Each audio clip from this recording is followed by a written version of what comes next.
Russia grossly violated global financial system watchdog rules. Here's a summary of the article. The Financial Action Task Force, the international anti-money laundering watchdog, suspended Russia's membership with immediate effect on Friday due to the country's attack on the security, safety and integrity of the global financial system.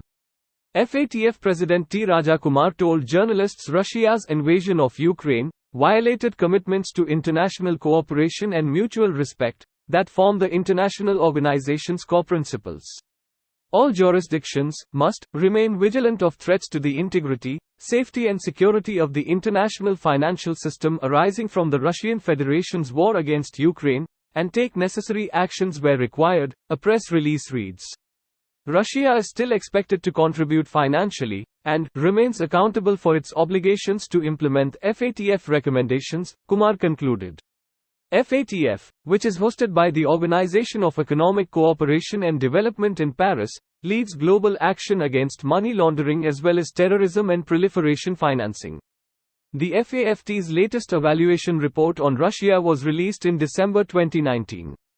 The Russian Federation has an in-depth understanding of its money laundering and terrorist financing risks and has established policies and laws to address these risks, but it should prioritize the investigation and prosecution of complex money laundering cases, especially concerning money being laundered abroad, the report reads. This post received a score of 3,800, with an upvote ratio of 96%. Here are the top comments in response to this article. Greater than preventing Moscow from holding leadership or advisory roles, or taking part in decision-making or standard setting, banned from accessing meetings, either in person or virtually. However, Russia is still expected to contribute financially, and remains accountable for its obligations to implement FATF recommendations, Kumar concluded.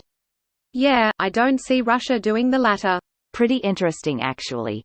Greater than this is an unprecedented decision in FATF's history, approved by all country members during the Watchdog's plenary on Friday.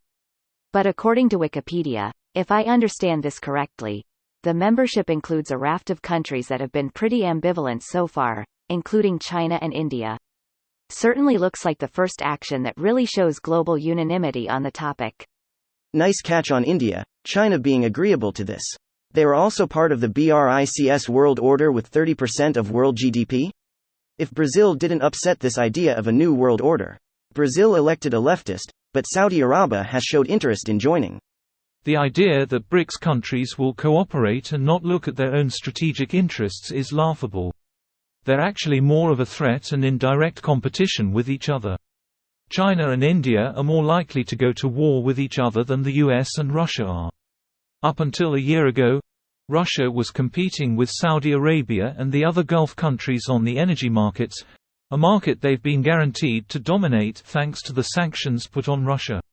It is very much strategic and they have only to look at the Ukraine war to see why BRICS might be beneficial to them.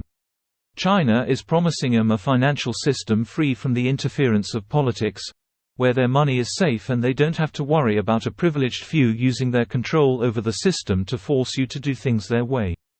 This is very appealing to a lot of countries who view the West as using their influence over the world's financial systems to hold them back and forcing them to jump through hoops the West never had to jump through to get where they are today.